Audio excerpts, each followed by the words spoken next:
In the midst of a government shutdown, thousands of dedicated federal workers are sacrificing their paychecks to keep America running. Yet Congress can't seem to agree on how to fix it. This isn't just a political spat, it's real people feeling the pinch. But here's where it gets controversial. Is this shutdown really about border security, or is it a power play to reshape the federal workforce? Stick around, because the details might surprise you and reveal why some lawmakers are still holding out hope for unity. Despite a setback in the Senate, where a Republican proposal to promptly compensate federal employees enduring unpaid work during the shutdown fell short, several legislators remain upbeat about forging a cross-party consensus to ensure those workers get paid in the coming days. This optimism persists even after the vote didn't go their way. The Democratic bloc mostly opposed the GOP's Shutdown Fairness Act, leading to a 54-45 defeat on the Senate floor. The Republican effort to push the bill forward lacked the 60 votes needed for cloture, a procedural vote that cuts off debate to speed up the legislative process and get to a final decision.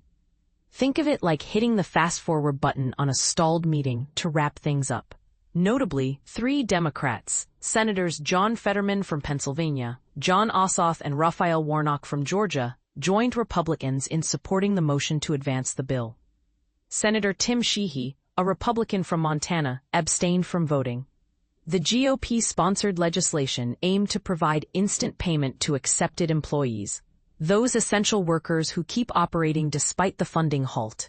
However, some Senate Democrats viewed the Shutdown Fairness Act as a sneaky way to expand President Donald Trump's control over which federal staffers get paid, or not, during the shutdown.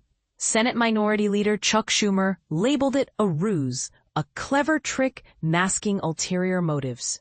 This bill is merely another weapon in Trump's arsenal to target federal workers and their families, prolonging the shutdown indefinitely if he chooses. Schumer remarked on Thursday. "We won't hand Donald Trump the keys to manipulate people's jobs and well-being for political gain." Before the vote, Senators Chris Van Hollen from Maryland and Gary Peters from Michigan proposed alternative solutions. Republicans rejected both of these Democratic ideas.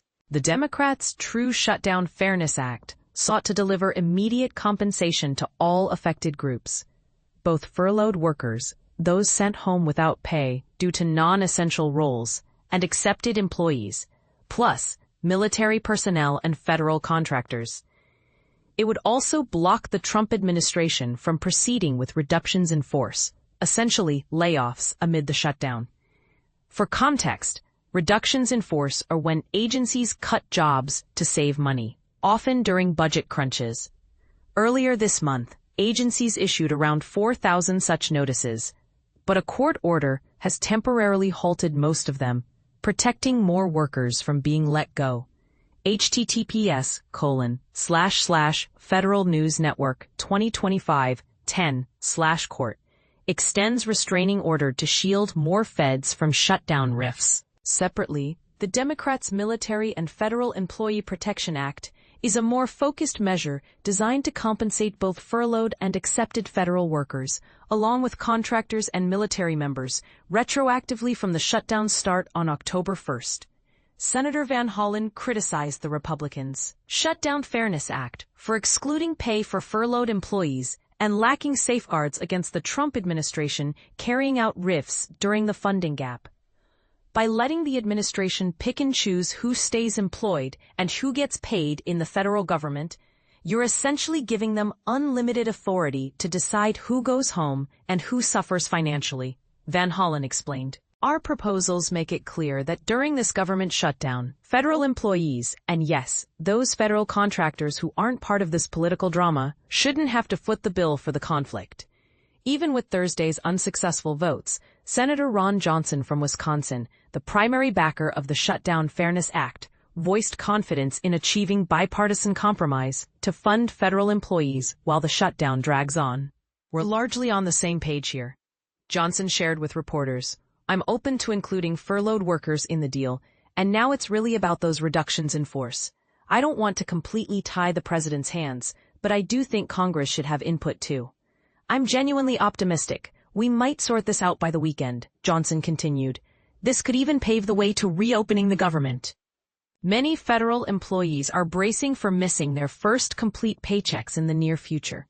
Both accepted and furloughed workers are assured back pay once the shutdown concludes, thanks to a 2019 law. The White House has challenged this assurance for furloughed employees, but experts have countered, calling it a blatant misreading of the legislation. federalnewsnetwork.com/government shutdown/2025/10 The law is the law. White House memo on pay for furloughed employees called into question by the Trump administration. Meanwhile, the Trump administration has creatively rerouted funds. https://federalnewsnetwork.com/government shutdown/2025/budgetary twister. Trump administration pushes limits to pay federal law enforcement amid shutdown to cover select federal workers. Active duty military personnel, for instance, received their checks on October 15th. Roughly 70,000 Department of Homeland Security law enforcement officers were also paid on schedule, though many other DHS staff missed out. Dave Spero, head of the Professional Aviation Safety Specialists Union, representing about 11,000 Federal Aviation Administration and Department of Defense employees, pointed out that the lawmakers haggling over pay bills is sidetracking from the root issue. Of course, we all want people to get their pay, but honestly, what we truly need is for the shutdown to wrap up, Spero stated. We don't need extra measures to soften the blow. Let's just end the shutdown. And this is the part most people miss. While politicians debate who gets paid and how, the real question is whether this shutdown is serving the people's interests or just fueling political agendas. Is Trump's push for border wall funding worth the human cost on federal families? Or are Democrats right to demand full protections to avoid weaponizing layoffs? What do you think? Should Congress prioritize a quick fix for workers, or does the administration deserve leeway to manage the crisis? Share your thoughts in the comments below. Do you side with the bipartisans? Or is this just another example of Washington playing games with livelihoods?